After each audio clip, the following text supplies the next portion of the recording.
الحمدللہ رب العالمین والصلاة والسلام علی سید المرسلین اما بعد فاعوذ باللہ من الشیطان الرجیم بسم اللہ الرحمن الرحیم۔ معزز ناظرین، سلسلہ ایک حدیث ایک سبق کے ساتھ ایک مرتبہ پھر حاضر خدمت ہیں۔ اس وقت قربانی کے ایام وہ قریب سے قریب تر ہیں اور پوری دنیا میں مسلمان اللہ رب العالمین کی اطاعت و فرمانبرداری کرتے ہوئے اللہ کی رضا کے لیے جانور اللہ کی راہ میں قربان کرتے ہیں۔ اللہ رب العالمین سب کی قربانیوں کو قبول فرمائے۔ تو اسی ضمن میں انشاءاللہ العزیز ایک حدیث مبارکہ آج وہ بیان کی جائے گی، اور اس حدیث مبارکہ کے ضمن میں جو مسائل شرعیہ قربانی کے حوالے سے ہیں وہ انشاءاللہ العزیز پیش کیے جائیں گے۔ تو نہایت ہی توجہ سے اس ویڈیو کو سماعت کیجئے گا، دیکھیے گا اور اس حدیث مبارکہ کو سماعت کیجئے گا۔ تو آئیے حدیث مبارکہ کی طرف بڑھتے ہیں۔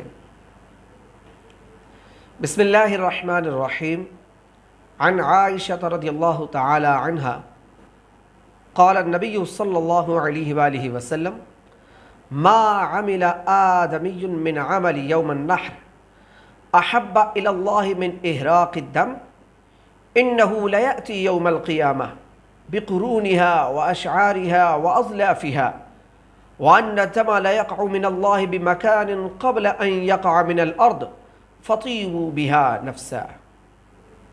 ترجمہ کہ ام المؤمنین حضرت سیدتنا عائشہ صدیقہ رضی اللہ تعالی عنہ روایت کرتی ہیں کہ آقا کریم صلی اللہ تعالی علیہ وآلہ وسلم نے ارشاد فرمایا، قربانی کے دن آدمی کا کوئی عمل اللہ عز و جل کے نزدیک خون بہانے سے زیادہ محبوب نہیں، اور وہ جانور قیامت کے دن اپنے سینگوں، بالوں اور کھروں کے ساتھ آئے گا، اور قربانی کا خون زمین پر گرنے سے پہلے اللہ عز و جل کی بارگاہ میں پہنچ جاتا ہے، لہذا خوش دلی سے قربانی کیا کرو۔ اس حدیث مبارکہ کو امام ترمذی نے اپنی کتاب ترمذی شریف میں نقل فرمایا ہے، اور ترمذی کی یہ جلد 4 صفحہ نمبر 83 یہ صفحہ نمبر ہے۔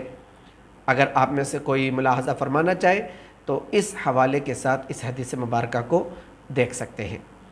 ناظرین، اب اس حدیث مبارکہ میں ذرا غور کریں کہ سب سے پہلی بات آقا کریم صلی اللہ علیہ وآلہ وسلم نے ارشاد فرمایا کہ قربانی کے دن آدمی کا عمل جو اللہ کو محبوب ہے وہ کیا ہے کہ اللہ کی راہ میں خون بہایا جائے، جانور قربان کیا جائے۔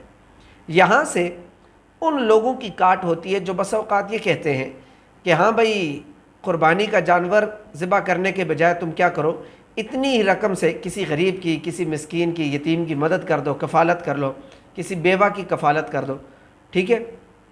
تو اب یتیم، بیوہ کی یا دیگر جو مستحق لوگ ہیں ان کی کفالت کرنا اپنی جگہ، اس کا ثواب برحق ہے، لیکن یہ حدیث مبارکہ واضح طور پر دلالت کر رہی ہے کہ قربانی کے دن جس شخص پر قربانی لازم ہو جائے، اب اس کا جو عمل اللہ کو پسند ہے وہ یہی ہے کہ وہ اللہ کی راہ میں جانور قربان کرے۔ یہاں کوئی قیل و قال، کوئی اور حیل و حجت نہیں کام آئے گی کہ ہم اسی روپے پیسے سے کسی مسجد میں ہم پیسہ وہ خرچ کر دیں، کسی مدرسے میں پیسہ خرچ کر دیں، کسی یتیم کی مدد کریں، ایسا نہیں ہے، بلکہ جو شریعت مطہرہ نے قرآن و سنت کی روشنی میں بیان کیا ہے ہم نے وہی کرنا ہے، اور وہ کیا ہے کہ اللہ کی راہ میں جانور قربان کرنا ہے۔ جانور اللہ کی راہ میں قربان کرنا، اس کو قربانی کہتے ہیں، اور قربانی کے بے شمار فضائل و برکات بھی ہیں۔ یہاں پر آپ نے سنا بھی کہ وہ جانور قیامت کے دن اپنے سینگوں، بالوں اور کھروں کے ساتھ آئے گا، اور دیگر اس کے متعلق کئی فضائل ہیں۔ انشاءاللہ العزیز ہم اپنی اگلی ویڈیوز میں ان حدیث مبارکہ کو بھی پیش کریں گے، لیکن یہاں پر ابتداً چند مسائل جو قربانی کے حوالے سے اس وقت لوگ نابلد ہیں، ناواقف ہیں، اور بہت عوام کی جو کثرت ہے وہ قربانی کے مسائل نہیں جانتی۔ کئی ایسے لوگ ہیں جن پر قربانی واجب ہوتی ہے لیکن وہ قربانی کرتے نہیں، کیونکہ پتہ نہیں ہے کہ واجب ہے بھی یا نہیں۔ تو انشاءاللہ العزیز آج قربانی کس پر واجب ہے اس حوالے سے انشاءاللہ گفتگو ہوگی، اور قربانی کے وجوب کے لیے کیا کیا ہونا ضروری ہے انشاءاللہ یہ سماعت فرمائیے۔ میں کوشش کروں گا کہ سوالاً جواباً ہی اس کو بیان کروں تاکہ سیکھنے میں سمجھنے میں آسانی ہو۔ ہم سب سے پہلا سوال یوں قائم کر لیتے ہیں کہ قربانی کی حقیقت کیا ہے، شرعی طور پر قربانی کیا مقام رکھتی ہے، فرض ہے، واجب ہے یا سنت؟ تو علماء کرام ارشاد فرماتے ہیں کہ قربانی کی شرائط جس شخص پہ پائی جائیں تو اس پر قربانی کرنا واجب ہے، قربانی کرنا اس پر واجب ہے۔ اور وجوب کی جو دلیل ہے اس میں سب سے پہلے تو اللہ پاک کی کتاب، اللہ پاک کا کلام قرآن مجید فرقان حمید میں اللہ رب العالمین سورہ کوثر کی دوسری آیت میں ارشاد فرماتا ہے فَصَلِّ لِرَبِّكَ وَانْحَرْ، کہ اپنے رب کی نماز پڑھو اور قربانی کرو۔ اب یہاں پر فصلی کے بعد جب قربانی کی بات آئی تو صیغہ آیا ونحر، یہ امر کا صیغہ ہے اور امر یہ وجوب کا تقاضا کرتا ہے۔ اسی پر ہم ایک حدیث مبارکہ بھی پیش کرتے ہیں کہ جس کو معجم الاوسط میں بیان کیا گیا، اس حدیث کو نقل کیا گیا، اور مولا کائنات علی المرتضیٰ شیر خدا کرم اللہ تعالی وجہ الکریم اس حدیث کے راوی ہیں۔ آپ فرماتے ہیں قال رسول اللہ صلی اللہ علیہ وآلہ وسلم یا ایھا الناس ضحوا، کہ آقا کریم صلی اللہ علیہ وآلہ وسلم نے ارشاد فرمایا اے لوگو قربانی کرو۔ تو یہاں بھی امر کا صیغہ ہے، لہٰذا قربانی وجوب کا درجہ رکھتی ہے جس میں تمام شرائط پائی جائے۔ اب سوال یہ ہوتا ہے کہ قربانی کے وجوب کی شرائط کیا ہے؟ یہ تو کہہ دیا کہ جس میں شرائط ہیں تو اس پر قربانی واجب ہے، تو شرائط کی بھی معلومات ہونا ضروری ہے۔ تو قربانی کی جو شرائط ہیں وہ سماعت فرمائیے۔ سب سے پہلے مسلمان ہونا، کافر وغیرہ پر قربانی واجب نہیں۔ نمبر 2 مقیم ہونا، یعنی مسلمان ہونے کے ساتھ ساتھ بندہ وطن اقامت یا وطن اصلی میں ہو، حالت سفر میں نہ ہو کہ مسافر پر قربانی واجب نہیں ہے۔ اور نمبر 3 مالک نصاب بھی ہو، اور نمبر 4 بالغ بھی ہو، نابالغ پر قربانی واجب نہیں ہے۔ اس میں مسلمان ہونا، مقیم ہونا اور بالغ ہونا تو آسانی سے سمجھ آ جاتا ہے۔ اب مالک نصاب کی وضاحت ہے کہ مالک نصاب قربانی کے لحاظ سے کون ہوتا ہے۔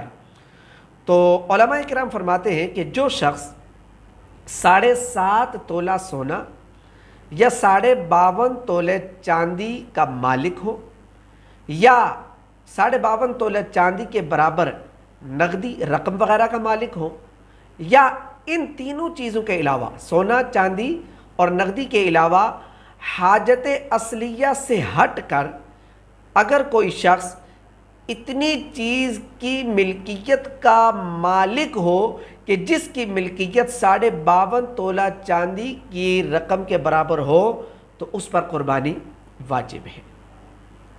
اب 7.5 تولہ سونا الگ ہے، 52.5 تولہ چاندی جو ہے یہ الگ ہے۔ ان کے علاوہ نقدی کے بھی علاوہ، یعنی یہ چیزیں نہیں ہیں، لیکن اس کے پاس حاجت اصلیہ سے ہٹ کر اگر ایسی چیز ہیں، یہ بہت توجہ سے سنیے گا، حاجت اصلیہ اور سونا چاندی، بسا اوقات اس میں بہت زیادہ غلط فہمی ہوتی ہے اور لوگ صحیح طریقے سے سمجھ نہیں پاتے۔ آلموسٹ جو ہے نا خواتین جو ہوتی ہیں گھر پر، ان پر قربانی واجب ہوتی ہے۔ اس کی وجہ یہ ہے کہ ایسی خواتین ہیں کہ جن کی ظاہر ہے نکاح ہوا، شادی ہو، تو ان کے پاس زیور وغیرہ ہوتا ہے۔ اب زیور 1 تولہ، 1.5 تولہ، 2 تولہ یوں سونا ہوتا ہی ہے، جو کہ 52.5 تولہ چاندی کی مالیت کے برابر ہوتا ہے۔ فقط سونے پر تو قربانی واجب نہیں ہوگی اگر 7.5 تولہ نہ ہو، لیکن اس کے ساتھ یا تو چاندی ہوتی ہے، یا کچھ نقدی ہوتی ہے، یا حاجت اصلیہ سے ہٹ کر سامان ضرور ان کی ملکیت میں ہوتا ہے۔ اب حاجت اصلیہ کو بھی سمجھ لیجئے، حاجت اصلیہ کسے کہتے ہیں؟ مکان ہے اور موبائل ہے، 1 یا 2 موبائل اگر ضرورت کے ہیں تو وہ بھی حاجت اصلیہ میں، گاڑی 1 ضرورت ہے، 2 ہے تو یہ حاجت اصلیہ میں داخل ہے۔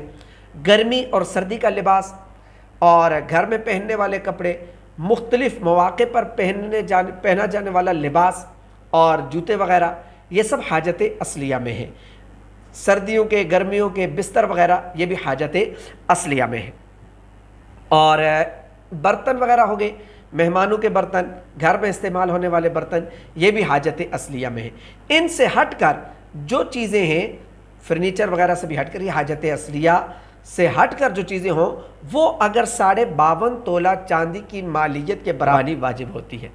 اب ایک عورت کے پاس اگر 1 تولہ سونا ہے اور پاس اس کے نقدی نہیں ہے، چاندی بھی نہیں ہے، برتن وغیرہ بھی نہیں ہے، کپڑے بھی نہیں ہیں، لیکن گھر میں اس کے کمرے میں اسی کی ملکیت میں اگر کوئی ایسی چیز ہے جس کی اس کو حاجت نہیں ہے، مثال کے طور پر کوئی کتاب ہے جس کی اس کو حاجت نہیں ہے، شو پیس رکھے ہوتے ہیں، ڈیکوریشن کی مختلف اشیاء ہوتی ہیں، تو یہ سب چیزیں وہ ہیں جو سہولیات کے لیے ہیں، حاجت کے لیے نہیں، جن کی حاجت نہیں ہے، تو یہ حاجت اصلیہ سے ہٹ جاتی ہیں، تو سونے کے ساتھ ان کو ملائیں گے اور یوں یہ نصاب میں 2 اعتبار سے ہو جائے گا۔ تو اب یہ ہے کہ یہ 52.5 تولہ چاندی کی مالیت کے برابر ہو جاتی ہے اس کی رقم، تو یہ ہے ایسی عورت پر قربانی واجب ہے۔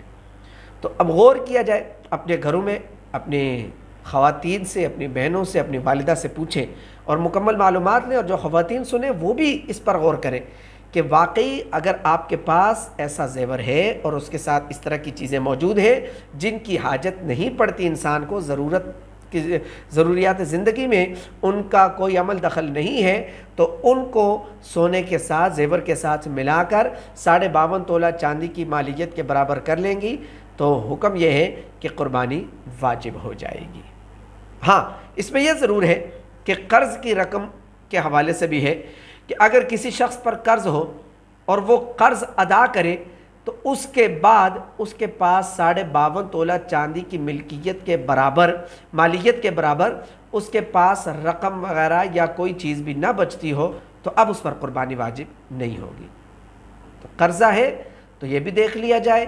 سب سے پہلے اس کا آسان کام یہ ہے کہ اپنا پورا مال اکٹھا کریں، اس پہ غور کریں اور اس کی قیمت کو باقاعدہ دیکھیں۔ اس کے بعد اپنا قرضے کی رقم کہ جو آپ نے قرضہ ادا کرنا ہے اس کو دیکھ لیں۔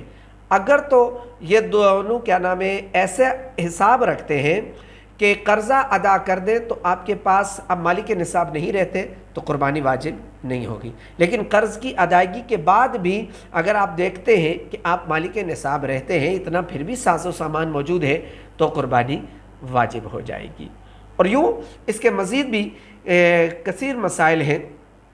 ایک سوال بسا اوقات یوں بھی لوگ پوچھتے ہیں کہ بھئی ایک شخص ہے جس کے پاس سونا ہے اور وہ سونا اس نے کسی کو دے دیا ہے اس کی مالی امداد کی خاطر، یا اس نے کہیں سے قرض لے لیا، بینک کی صورت میں یا کسی صورت میں اس نے قرض لے لیا، تو وہ کہتے ہیں کہ زیور ہمارے پاس تو نہیں ہے، تو اب قربانی کا حکم کیا ہوگا؟